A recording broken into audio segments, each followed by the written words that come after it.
Hello, good morning friends. अपन पढ़ रहे थे एरिल हैलाइड। इसके अंदर अपन टॉपिक पढ़ रहे हैं एरिल हैलाइड की रासायनिक अभिक्रिया।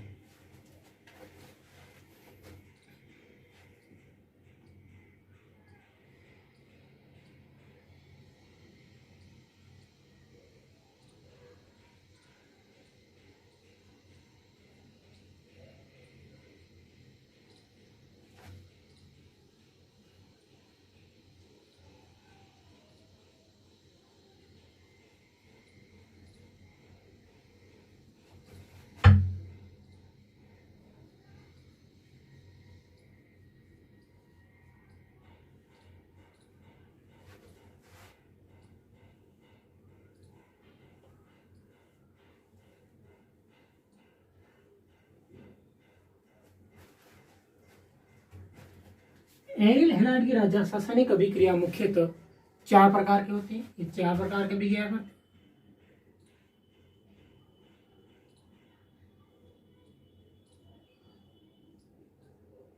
चार प्रकार की अभिक्रिया होती है। पहली होती है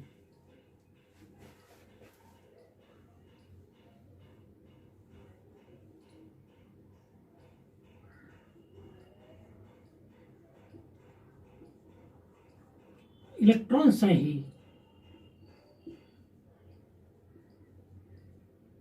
प्रतिस्थापन अभिक्रियाएं, इसे बोलते हैं ESR। दूसरी होती है धातुओं से। तीसरी होती है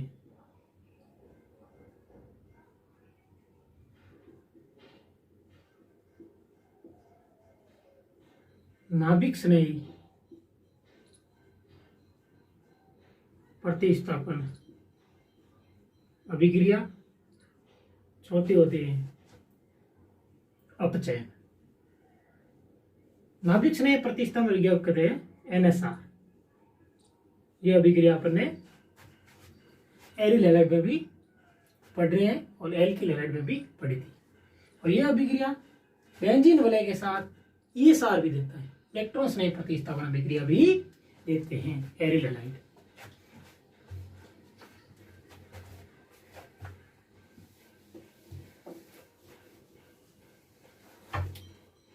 पहली थी बेंजीन वलय पर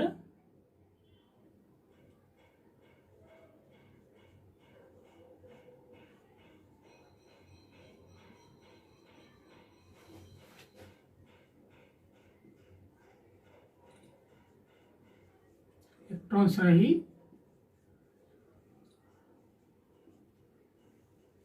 प्रतिस्थापन अभिक्रिया।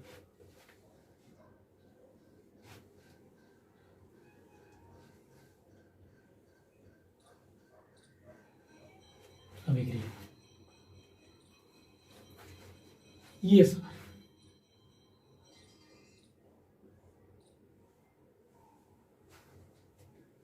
Electrophilic substitution reaction.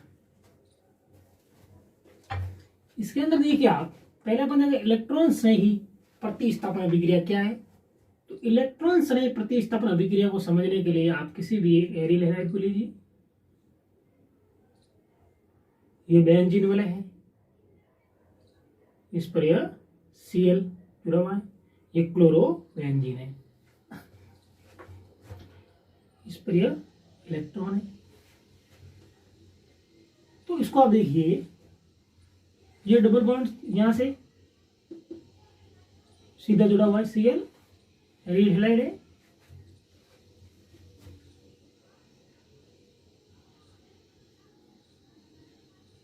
जब बेंजीन वलय पर कोई भी हैलाइड ग्रुप जुड़ा हो, जैसे क्लोरोबेंजीन, तो Cl सम के साथ यह प्लस R प्रभाव या अनुनाद प्रभाव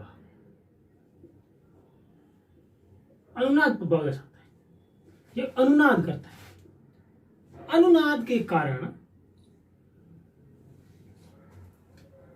ऑर्थो और पैरा,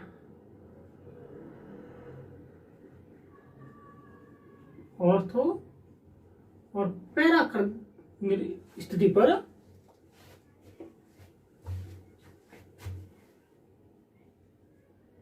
स्थिति पर आक्रमणकारी आक्रमण करता है। कहने का मतलब ऑर्थो पैरा निर्देशी होता है।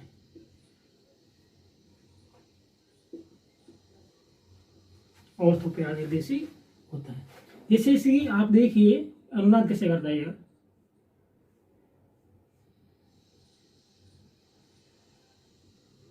CN2। अच्छा, जब यह क्लोरीन 6 इलेक्ट्रॉन है तो अनुनाद करता है, इलेक्ट्रॉन यहां देगा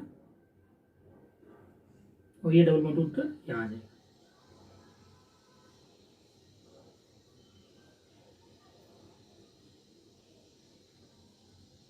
ये डबल बॉन्ड इस पे आ गया, डबल बॉन्ड आ गया, सॉरी माइनस आ गया ऋणात्मक, और ये Cl डबल बॉन्ड।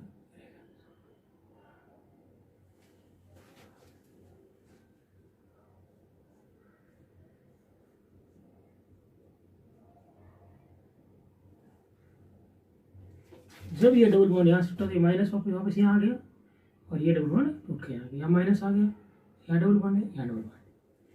इसके अंदर जब माइनस आया यहाँ आ गया, ये टूटकर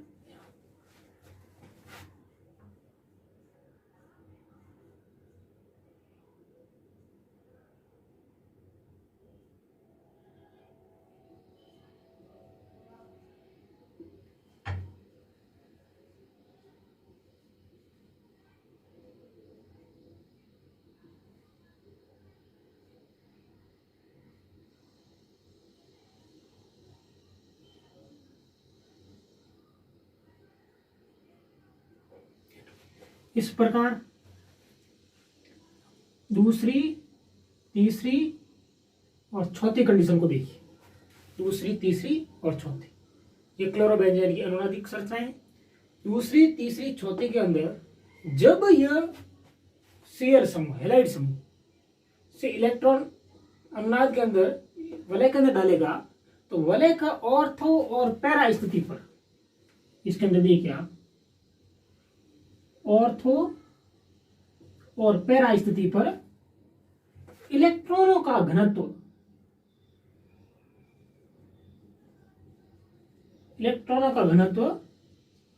बढ़ जाता है। आप देखिए इलेक्ट्रॉनों का घनत्व ऑर्थो और पैरा स्थिति, ये ऑर्थो पे, ये ऑर्थो पे, ये पैरा पे, ये वापस ऑर्थो पे। क्लोरीन के ऑर्थो पैरा के अंदर इलेक्ट्रॉन घनत्व बढ़ जाता है तो इस पर ऋणावेश आता है, ऋणावेश आता है।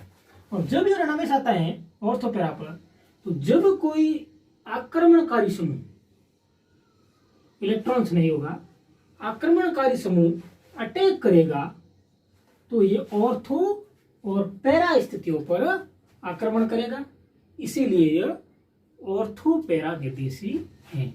इसे बेंजीन वलय पर इलेक्ट्रॉन स्नेह प्रतिस्थापन अभिक्रिया के अंदर आने वाला आक्रमणकारी समूह ऑर्थो पैरा स्थिति पर आएगा।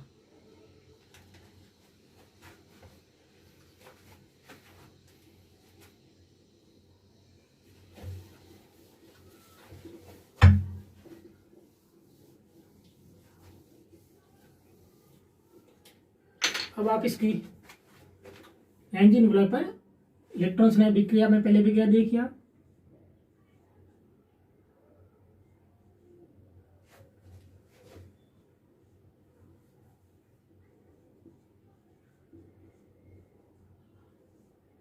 हेलोजनीकरण,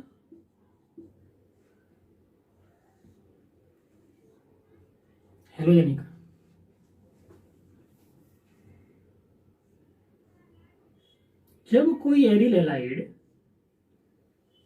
इसे क्लोरोबेंजीन है,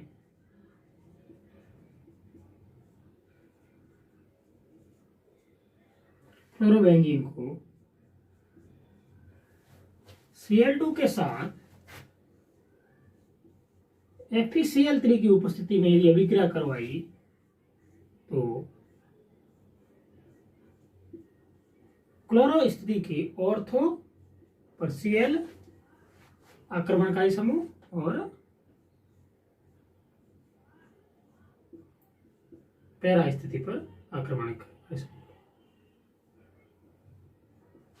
यह हुआ ऑर्थो क्लोरोबेंजीन और यह पैराक्लोरोबेंजीन। ऑर्थोक्लोरो और पैराक्लोरोबेंजीन।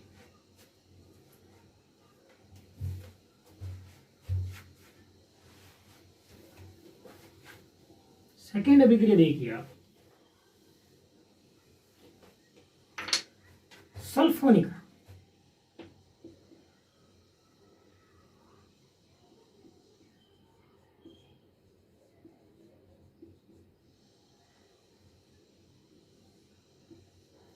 जब कोई क्लोरोबेंजीन एलिल हैलाइड से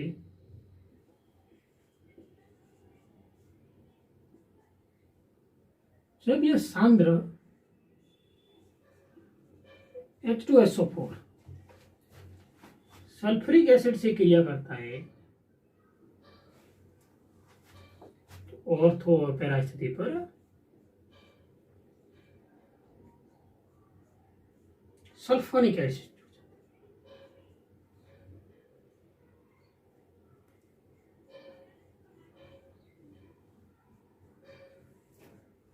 ऑर्थो और पैरा स्थिति पर सल्फोनिक एसिड जुड़ जाता है और इसे ऑर्थो क्लोरो सल्फोनिक अम्ल और पैरा क्लोरो सल्फोनिक अम्ल।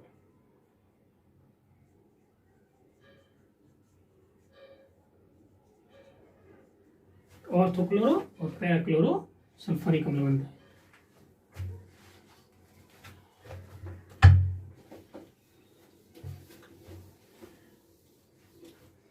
तीसरी देखिए फ्रिडल-कॉप्ट अभिक्रिया।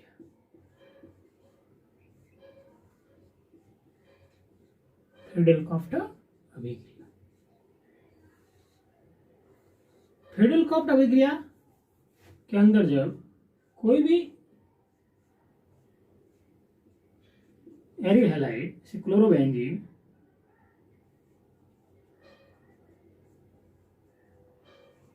फ्रिडल-कॉप्ट अभिक्रिया दो होती है। क्लोरोबेंजीन की अभिक्रिया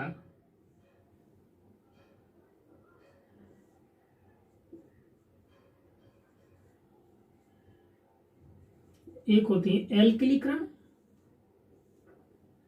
दूसरी होती है एसिटिलीकरण। एल्किलीकरण के अंदर बेंजीन क्लोराइड एरिल हैलाइड की क्रिया यदि एल्किल क्लोराइड से करवाते हैं निर्जल AlCl3 की उपस्थिति में,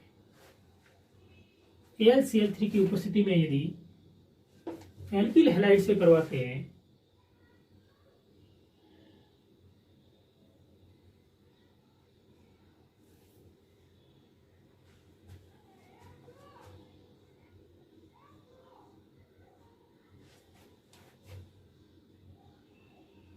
ऑर्थो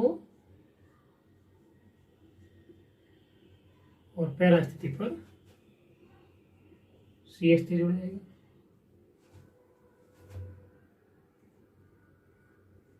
ऑर्थो क्लोरो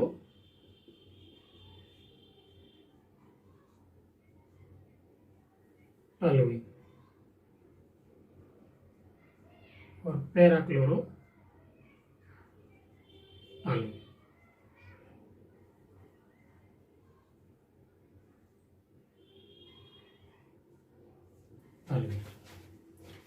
एल्किलीकरण के अंदर जो एरिल हैलाइड की क्रिया यदि किसी भी एल्किल से करते हैं, एल्किल क्लोराइड से, तो इस AlCl3 की उपस्थिति में, निर्जल AlCl3 की उपस्थिति में करवाते हैं तो ऑर्थो और पैरा स्थिति पर निर्देशित होता है, और ऑर्थो क्लोरोटालुएन और पैरा क्लोरोटालुएन उत्पाद के रूप में बनता है। एसिटिलीकरण के अंदर जब क्लोरोबेंजीन की अभिक्रिया एसिटिल क्लोराइड से करवाते हैं, एसिटिल क्लोराइड से करवाते हैं निर्जल AlCl3 की उपस्थिति में, तो प्रोडक्ट के रूप में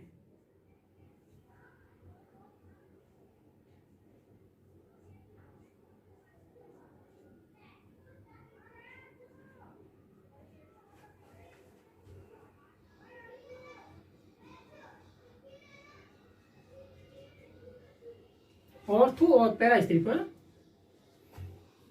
निर्देशित होता है और प्रोडक्ट के रूप में बनता है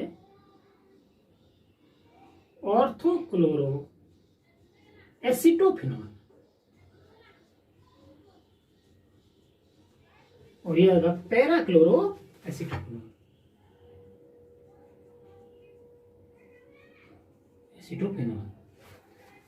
ऑर्थोक्लोरो एसिटोफिनॉल और पैरा क्लोरो एसिटोफिनॉल बनेगा। तो फेडलकॉप्ट अभिक्रिया दो प्रकार की अभिक्रिया करती है, एसिटिलीकरण और एल्किलीकरण।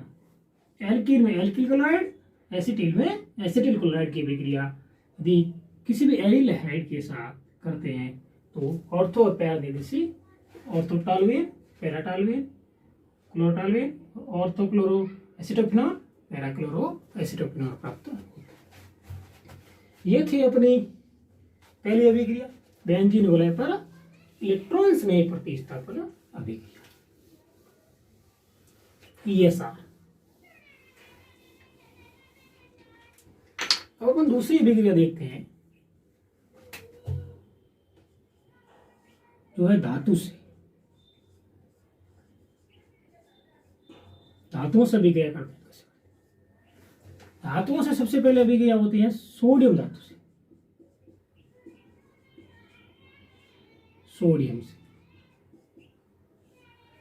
सोडियम से जो आपने देखा जो एरिल हैलाइड की अभिक्रिया है, जब पहले पढ़ते थे एल्किल हैलाइड की अभिक्रिया है, जब ये सोडियम धातु के साथ करते थे तो उसके अंदर अभिक्रिया कहलाती थी वोल्टेज अभिक्रिया, जिसके अंदर दो एल्किल क्लोराइड के अणु लेते थे सोडियम धातु के साथ और दोनों अणु जुड़कर एल्केन बना देते थे। इसी प्रकार जब एरिल हैलाइड की अभिक्रिया है सोडियम धातु के साथ करते हैं तो उस अभिक्रिया का नाम था इसमें फिटिंग अभिक्रिया, और उसमें था वोल्टेज। इसमें दो वलय एरोमेटिक वलय हैं, दोनों जुड़कर सिग्मा बॉन्ड बना लेते हैं। देखिए आप,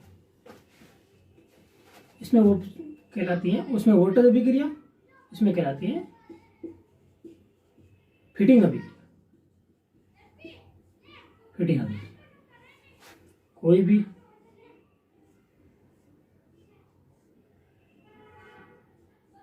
ये लिया अपन ने क्लोरोबेंजीन प्लस सोडियम का अणु प्लस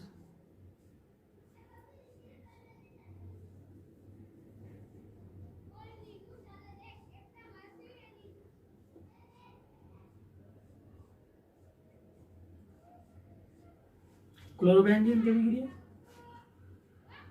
यदि शुष्क स्तर के रूप में करते हैं, शुष्क स्तर के रूप में करते हैं तो देखिए आप यहां से क्लोरीन सोडियम के साथ क्लोरीन ये निकल जाएगा,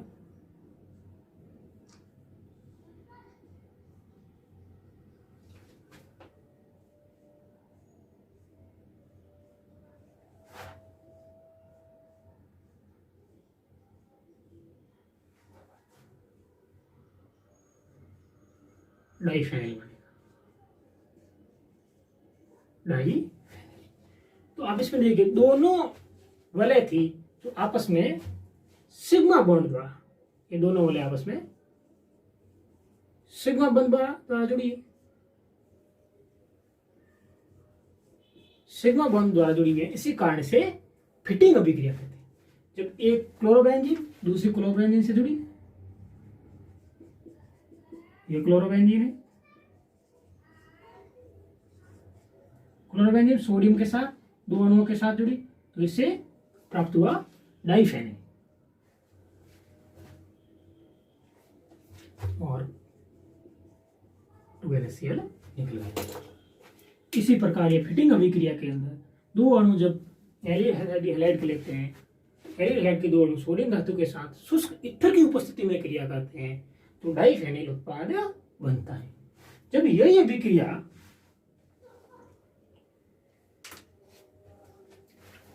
इसी अभिक्रिया को देखिए आप, जब इसमें दोनों अपने लिए थे, ये अणु लिए थे अपने एरियल हैलाइड की, यदि इसी अभिक्रिया के अंदर एक लेते हैं एरियल हैलाइड और एक लेते हैं एल्किल हैलाइड, तो उस अभिक्रिया का नाम होता है वोल्टेज और फिटिंग अभिक्रिया। वोल्टेज फिटिंग अभिक्रिया कैसे आप देखिए, ये क्लोरोबेंजीन है,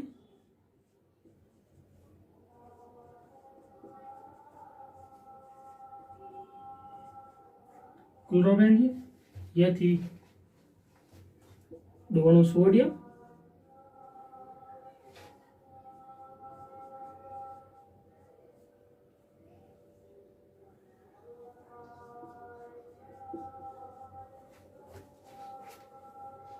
एल्किल हैलाइड और एरियल हैलाइड, क्लोरोमेथेन।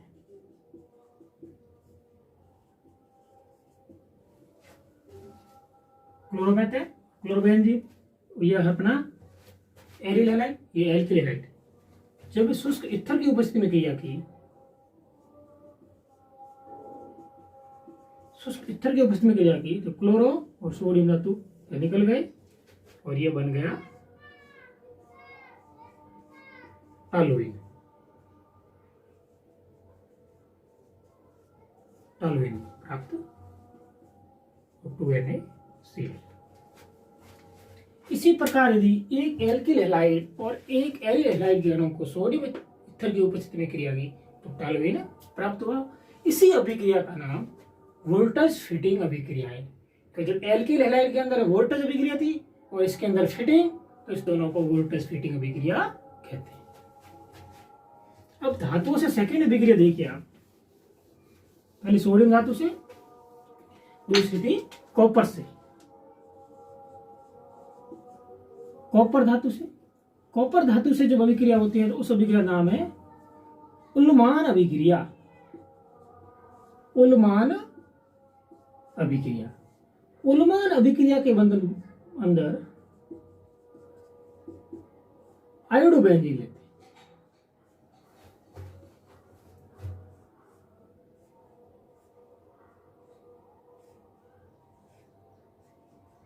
आयोडोबेंजीन जब कॉपर के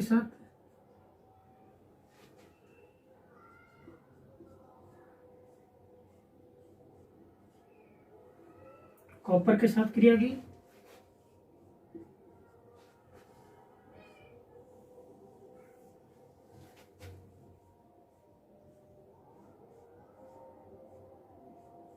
इससे प्रोडक्ट बना डाइफेनिल प्लस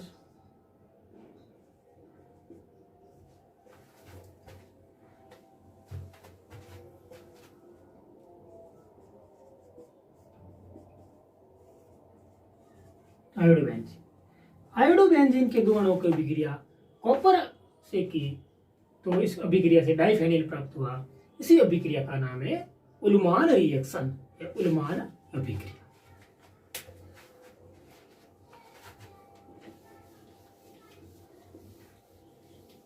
तीसरी धातु लेते हैं। यदि मैग्नीशियम धातु के साथ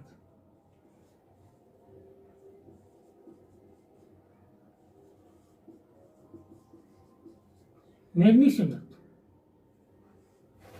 से अभिक्रिया करते हैं तो इस अभिक्रिया का नाम है गाटरमान अभिक्रिया, सॉरी ग्रिनियर अभिकर्मक का निर्माण। ग्रिग्नियर अभिकर्मक का निर्माण।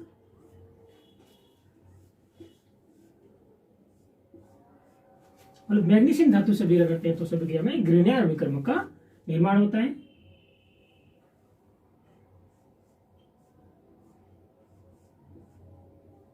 देखिए अब यह था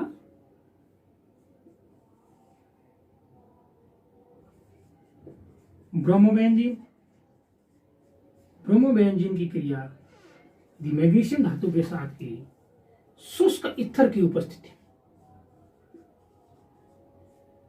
शुष्क ईथर की उपस्थिति में